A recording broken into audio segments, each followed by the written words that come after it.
Hello, and welcome to episode 5 of A Week in Watches. I'm your host, Zach Wajs, co-founder of Worn & Wound. Wow, we've made it a month. That's pretty incredible. Thanks again for your support. I think if you hadn't come out and viewed this and left great comments and everything, we might not have gotten all the way to episode 5. So really appreciate it. And once again, if you are enjoying this, though, please do like our videos and subscribe to the channel. It really helps. We have an exciting show for you this week, which will include our very first field report from abroad, which should be interesting to see, as well as another excellent question from the audience. That'll be at the end, so please do stay tuned for that. This week's sponsor is the Windup Watch Fair Chicago, once again, which is next week, July 15th through 17th. There'll be over 40 brands in attendance. You can buy watches, look at watches, hang out with fellow watch collectors, as well as see all other sorts of really cool things. It's free and it's open to the public for the full roster of brands, for the hours, directions, address, all that sorts of stuff. Please head to windupwatchfair.com. First story of the day. Baltic lightens up the Aquascaphe. So Baltic is a brand that might not need any introduction here to Worn & Wound, but if you're not aware, they are a French brand that's several years old. I think they got their start around 2015. When they launched, they were focused on 40s and sort of mid-century style dress watches. They had a bi-complex chronograph and a 3-hand watch with stepped bezels. They did really well. As they matured over the years, they introduced a line of divers called the Aquascaphe line, which was a 50s, 60s style diver, very much vintage inspired. There were 39 millimeters, 200 meter divers, and they utilized like khaki loom and just sort of elements that were very reminiscent of vintage style dive watches. They're mostly Miyota powered, though there was a GMT, which was Swiss powered as well. They also had a bronze version. And then last year they came out with a dual crown version, or an internal bezel version. This one was a little bit of a departure. It had some really cool finishing techniques on it that were a little bit outside of the usual. The bezel had what they called a tourbillon brush, which was a spiraling brush that was really beautiful. There was a black PVD model where they actually polished off the PVD along the chamfers of the case, as well as the bezel there, which is something that I hadn't seen before and frankly haven't seen since. But the dial really actually showed kind of a new dive language for them that was much more modern and contemporary feeling. And that plays into the newest model. So the Aquascaphe Titanium, which they just released this week, is their most modern dive watch yet. It utilizes that same dial language from the dual crown diver, so you'll see things like rounded out markers and a sort of a shark's tooth shape at 12. Definitely feels bolder, more aggressive, and less distinctly vintage. They also went larger with this new model, which is a little bit of a surprise, frankly, as trends tend to go smaller in size. So this watch is 41 by 47 by 13.6 millimeters. That is to the top of a dome sapphire crystal, so up from 39 millimeters. Given the size 39, which is very much like a Goldilocks size, you know, the only place they could really go, I think, was to a 41, if not like a 42 or 43. So 41s, in my opinion, still fit very well. I've had several, and because this one is titanium, it'll actually be quite light and comfortable. And that is actually 55 grams for the watch head, so it's a very light watch. This one is also a 300 meter diver, so it's a little bit more robust than the previous model. And it also features a brushed ceramic bezel insert. Brushed ceramic isn't something you see quite as often as gloss ceramic. I happen to think it's a really beautiful treatment for ceramic. Gives it just a lot more texture, obviously, but a little bit of a higher end look even. And all the markings on that are loom filled, so you just have a more of that sort of technical, professional dive look there. There's two colors of the watch. It comes in gloss blue and grained black. The blue features white BGW9 loom for just a very clean, modern look, and the black features C3 loom, which has sort of a pale green color during the day and a really bright green glow at night. They both feature the Miyota 9039 non-date automatic movement, so that's like the 9015, just doesn't feature a date. And the price on these watches is 710 euros without VAT, and so that's around $740 at the time of recording. So a very, very fair price for a 300-meter titanium dive watch. Very curious to see how these will wear at the larger size, and I'm hoping to actually check these out myself at Windup Watch Fair Chicago. Next, Ollech and Wajs gets graphic. Ollech and Wajs is a Swiss tool watch brand with a cult following along the lines of Doxa and Yeni and Squale and other sort of non-mainstream dive watch and tool watch brands. They were founded in the 1950s and were resurrected recently within the last like 3 or 4 years.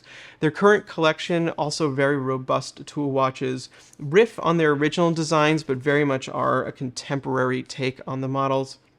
We've reviewed a couple. One that stands out to me was the C1000, which is a 39.5 millimeter diver that's also 1,000 meters depth resistant. So just a very, very robust tool watch. Ollech and Wajs, however, had one problem, which is that the watches from the 50s weren't color photo documented. So obviously there's new photos of old watches, but at the time they had no color photos of those original watches. So in an effort to sort of preserve their history as well as create something interesting for fans of the brands, they teamed up with graphic artist Bjorn Altman to create illustrated but accurate reproductions of those original watches. And they actually started this series off with the Caribbean 1000, which the model I referred to before, the C1000, is a modern reinterpretation of.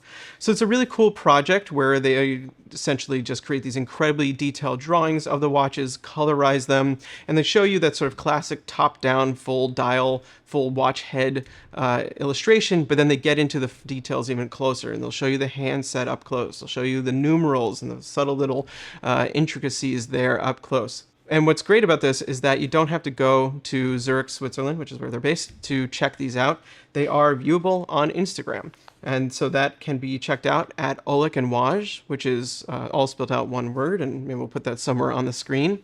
I think this is a really cool alternative way for them to create awareness for the brand while they are working on, new watches. I would assume that's a little different than teaming up with an ambassador or going for an adventure or something like that. Not that there's anything wrong with that, but this is just a nice way to sort of revisit the history of the brand and give their collectors and enthusiasts some nice content. For our next segment, we're actually going to jump to me in the future in London for a Tudor watch launch that current me doesn't even know about yet.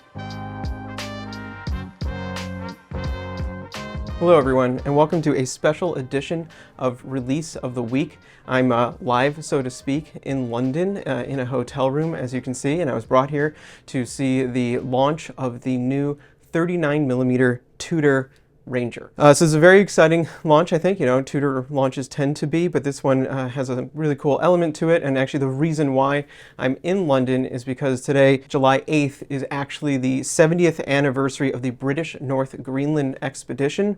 So as the name describes, this was an expedition to Greenland in which a bunch of British scientists went to study this incredibly, harsh terrain and climate and do all sorts of other, scientific tests. They used a lot of really modern equipment. It was, I think, one of the most modern expeditions of its time.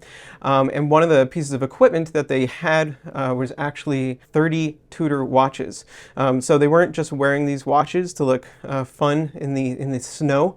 They were actually testing the watches in what Tudor refers to as trials by destruction, where they put their watches through incredibly tough circumstances, incredibly harsh environments to see how they do. And the scientists were actually monitoring these watches. They were checking the timing on them regularly and keeping logs to see how they deviated. So the watches that they wore on this expedition weren't actually Rangers. They were Oyster Prince reference 7909, which is a very sort of dressy looking watch. And these watches were thought to all have been lost until recently, within the last few years, when one of the remaining scientists from this expedition in his 90s found one of the watches, his watch, in his kitchen, I believe they said. So they, obviously contacted Tudor, and for Tudor, this is like just this miraculous, this incredible piece of their history. And to celebrate this really cool, test they did, expedition, and just, one of these classic sort of adventures that a watch got put through, they released the new Ranger. So the Ranger model actually was re-released originally in 2014, but that model was quite a bit different. So that one was 41 millimeters. It had similar looks to the new model, which is they're both based on references from the 60s. So they have very large 12, 3, 6, 9 numerals on the dial. So that one had the same looks, but as I said, it was a 41 millimeter case, so it was substantially larger, and much larger than the original vintage versions, which are around 34 millimeters, something like that. It was also ETA powered, and it featured a few different strap options, including a drop lug design, meaning so the lug bracelet wasn't fitted to the space between the lugs, which was a bit of a funny look, I have to say, and a bit unexpected for Tudor. It's a conscious decision, obviously, but just had kind of a strange look to it. Those models cost around $3,000 at the time when they were launched. So fast forward to 2023, to today, and they launched it in the 39 millimeter case. So this case is almost identical to what you'll find on the Black Bay 58.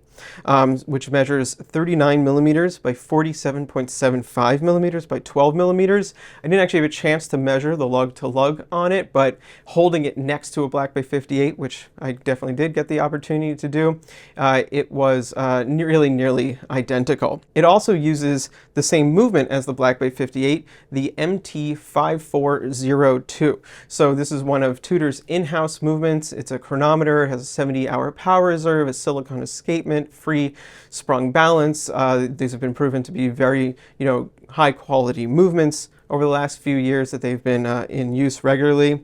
The dial is similar to what you will find on the 41 millimeter, but also subtly different from that one as well. It has the same layout, but the execution is different, and there's some other finer details that have changed as well. So for one thing, all of the loom plots are much flatter. On the 41 millimeter model, they were sort of built up, so they looked outlined. Here they just look like a flat loom print.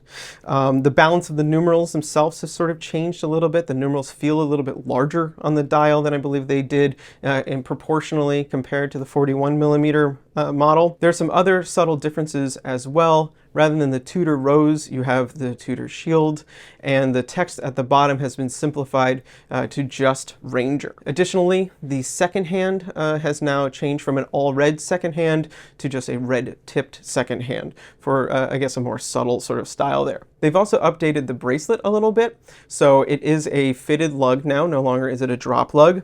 It's not the same rivet style, stepped rivet style that you'll find on the Black Bay 58, rather it has a taper to it, like a classic bracelet.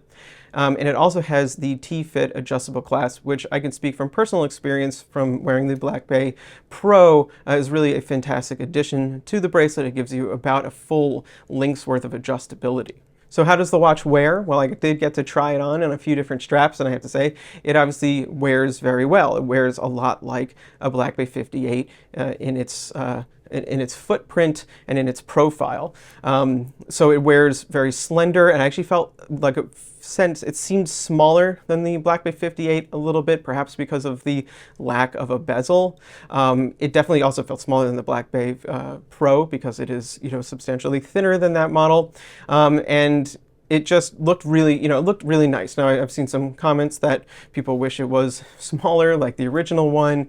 I think 39 millimeters is, significantly smaller and has a significant different presence than the 41 millimeter model. And, it seems to make sense in their lineup for what they're doing. Also with the Rolex 36 millimeter Explorer that came out a few years ago, or not even a few years ago, just last year, that seemed to have caused some nostalgia for the 39 millimeter Explorer, which is now no longer available. So this now fills that hole as well. The last thing worth noting is, of course, the price. So the 39 millimeter Tudor Ranger is $2,725 on a strap or $3,050 on a bracelet. So they kept it basically at the same price as the last Ranger, the 41 millimeter Ranger, and it comes in quite a bit less than a Black Bay 58, making this actually I believe the most affordable watch featuring their in-house movement currently to date.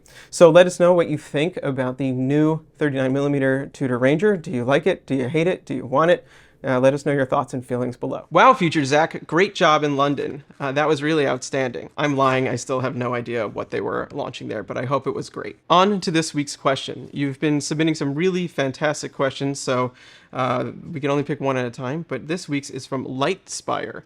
Limited editions. What do you see as the pros cons of existing options of sale methods? Examples, online hype drop versus in-person hype drop versus time window versus lottery versus subscription versus previous sales history. And what do you envision as a future option for limited edition sales methods? Wow, you are asking us some really tough questions, but really, really interesting questions. I really appreciate it. So limited editions are obviously something that we think about quite a bit here at Worn and Wound. We both create them and we write about them regularly. They have a lot of really great aspects to them, but then they also have some aspects that can be, a little bit less pleasant, and that tends to come around with the actual sales methods, as Lightspire sort of indicated. It's really hard to please everyone all the time, as the saying goes, but all you can do is try. So to me, sales methods are all about balancing different desires. I'm not sure if there even is one best method. It's about sort of picking what the brand wants to achieve with that single launch. So, perhaps they want the most amount of hype. Perhaps they want the greatest amount of sell-through. Perhaps they want the most attention, just the numbers, or like the most volume of sales, things of that nature. And I think that's up to the brand and the project each time to decide. But looking at the different methods, and I'm not going to go through all of them because I realized that would take me just far too long. But the most common one is obviously the sort of like online hype drop. So, and that is the most, like I said, the most common. So that's when a brand will just say, the watch is coming out on X date at X time, have at it, basically. So it's a first come, first serve type of situation. So in theory, everyone has access, which is great. But of course, something happens at a single point in time. There's 24 time zones in the world. That's not going to be ideal for everyone. Additionally, you might just not be able to at a time of the brand's choosing. Maybe you're at work, maybe you're on the phone, maybe, a million different reasons. And frankly, things that are more important might be happening than you being able to buy a watch. It's completely understandable. So that obviously will lead to some disappointment. Online hype drops also do tend to go extremely fast, depending on the brand. And something I've seen is a sort of an unfortunate expectation for immediate sell-through. That's sort of become the desire from brands, as well as, frankly, from customers and enthusiasts. So, from the brand's perspective, it's really exciting to sell through a watch really, really fast. If it goes instantaneously, it's just an immediate success. It makes it part of the story. The brand is so popular, they can sell X amount of watches in X amount of moments. And then there's sort of the other side of that, the customer side. On one hand, if it goes really fast, you might not get it. But if it doesn't go fast, there's almost oh, what's wrong? What happened here? Why didn't that sell fast? It's sort of a double-edged sword there, because, like I said, the faster it goes, the more likely it is that it'll lead to disappointment. And in my opinion, ideally, everybody who wants the watch should be able to get the watch. Another common, and frankly becoming more common, method is the time window. So conceptually, this is fair, so long as the window itself is long enough. And in my opinion, that probably means days, not hours, or at least hours and not minutes. There's a lot of sort of risk and reward here. Obviously, you could have the same issue as the hype launch. If it's a short window, you're going to have tons of people rushing to buy it. There's a technology side issue there too. Sometimes websites, this has happened, haven't been able to withstand the sheer traffic that has occurred during the window, which just brings everything to a halt. The other side for the brand, and where this is kind of riskier, is that essentially in that window, they're taking as many orders as they can possibly get. There's a very big difference in the manufacturing of 100 watches versus 10,000 watches. If you just think about the sourcing of something like a movement, they might just not be available in quantities. So then you're going to be adding on to the production cycle of that watch. Maybe they're available in batches, but at a certain point, maybe the last batch is 2 years out or something, at which point the customers are going to get tired of waiting for it. I know I'm very impatient. I don't even want to wait 2 months for something. And then they might leave, and then you have the problem of having produced something that now no longer has a customer. You have to find a new customer, etc. So like I said, it's all about this sort of balance. But if you do that window, maybe you're satisfying the most customers as well. Another approach is the lottery. And this one's pretty self-explanatory, right? Everybody's on an equal playing field. You get a number. Maybe you get chosen. Maybe you don't. It's annoyingly fair. It completely levels it. And, I think for brands that have huge followings, this might be the best way to go. If you have 100,000 potential customers, but you only have 100 watches, this is just probably the most fair way. That said, as a consumer, I never feel like I'm going to win those things, so I might not enter them because why be disappointed? Or I'll enter it just for the hell of it. Maybe I'll enter it for a watch. This hasn't actually happened, but hypothetically, enter it for a watch that maybe is like $15,000, and then I win, and like, oh, well, I'm not buying a $15,000 watch right now, so then I'm going to just back out and they have to find another winner. Like I said, there's just really no perfect solution, and they all offer their own pros and cons. So I don't know what a possible solution or a future version of this might be, but I feel like as people are feeling out these different methods, some sort of hybrid concept will probably emerge that mixes a little bit of each of these aspects of things, so that there are essentially sort of tiers of editions, different opportunities for different people. Maybe each brand needs to kind of cycle through these different styles of launch to just give people different types of opportunities. Like I said, I honestly don't know. It's a bit of a tricky question. One thing that I do think is important, though, is that limited editions should be balanced with watches that are always available from brands. There's become a little bit of this sense of that if you don't, or if you are not able to get a limited edition or a special version from a brand, you just can't buy a watch from a brand, which ends up making the brand feel extremely exclusive and frankly unapproachable. And I don't think that will have a great long-term effect for the brand. Well, I hope you enjoyed this episode of A Week in Watches. Next week, we'll hopefully be reporting from Windup Watch Fair Chicago. Asterisk there. We have no idea what that event is going to be like, but hopefully we'll have an episode straight from Chicago. Thanks again for the questions. Really do keep them coming. These are fantastic. I know I didn't get to the various questions that were asked last week, but I think in the future we'll probably just do a Q&A episode as well. But please do keep them coming. They're really exciting. And for more daily news and reviews of excellent watch content in general, please head to wornandwound.com. Thank you.